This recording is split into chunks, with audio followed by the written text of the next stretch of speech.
Ayun, good morning sa mga trader natin yan, Luzon, Visayas, Mindanao. Magandang umaga po sa ating lahat. Update lang tayo kay BTC. BTC consolidation, technically, okay pa naman siya. Yung volume niya, okay pa naman. Wala pang lumalabas na mga insti sa kay BTC. Price action, okay din. So, normal moves lang naman talaga kay BTC kasi ang bilis yung moves niya within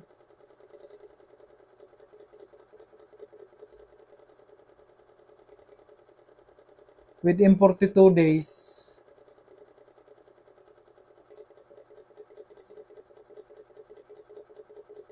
Umakyat siya ng 46%. So, normal.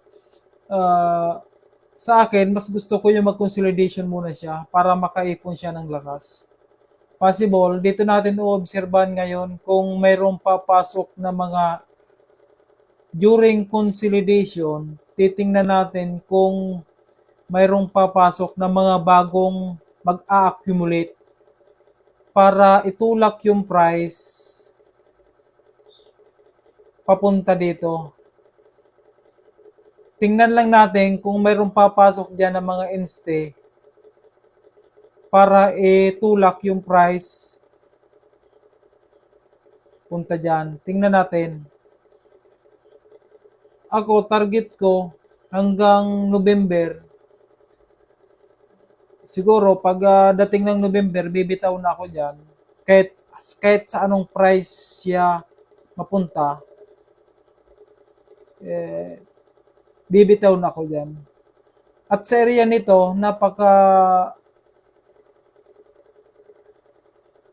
gandang gawin natin, obserbahan natin dito yung volume. Titingnan natin kung mayroong mga mag-accumulate dyan na mga inste na pwedeng sabayan natin para magtulak dyan sa area na ito. Kasi, all-time high niya ito, yun nga sabi ko, napakahirap itulak yan kung walang inste na magtulak dyan. Kung hindi nila ito papasukan ng medyo magandang volume para maitulak ang area na ito, medyo mahihirapan siya. So, sa madaling sabi, area na ito ito lang tayo, observe lang muna. So, in case man,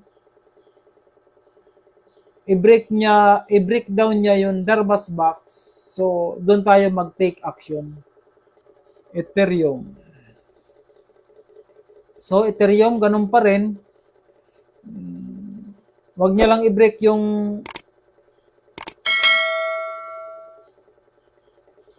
area na ito, yung Darbas box niya.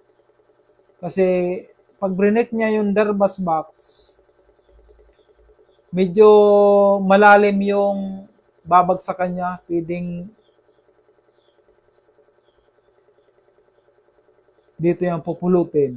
Oh, yan. Area na yan. Yan, area na yan. Pwedeng pupulutin yan. Or, retouch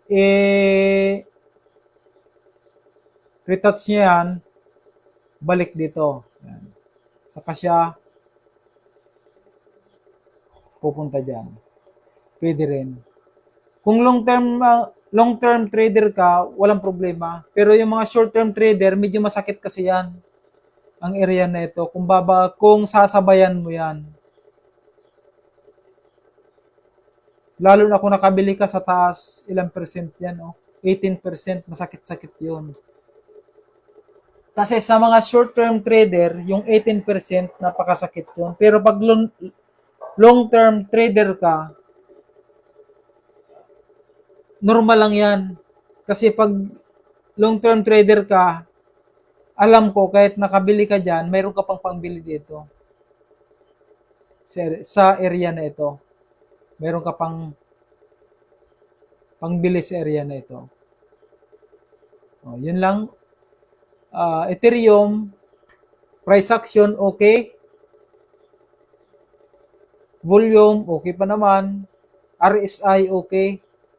So, inaantay natin Ako, ang inaantay ko na mag-cross ang 50 MA sa 100 MA. Tingnan natin baka magkaroon ng volatility ito. So, mga ito siguro yan. Katapusan ng May, magko-cross na siya. Tingnan natin kung magkaroon siya ng volatility dyan. Serya na yan. RSI, okay pa naman. Nasa 64. MA, mas lalong okay. So, be careful lang yung short-term trader. Kasi baka basagin niya yung Darbas box. Medyo masakit yan pag nalaglag yan dito sa 2,122. Yun ang medyo matigas na support niya sa 2,000, area 2,000. 2,000, baka abutin pa yun dito, 2,000. Ayan, area na 2,000.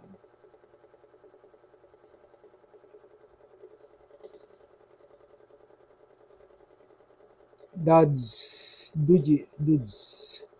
So, tingnan natin ito. Magkukross na yung 50 MA sa 100 MA. Baka magkaroon ng volatility or before, during, or after.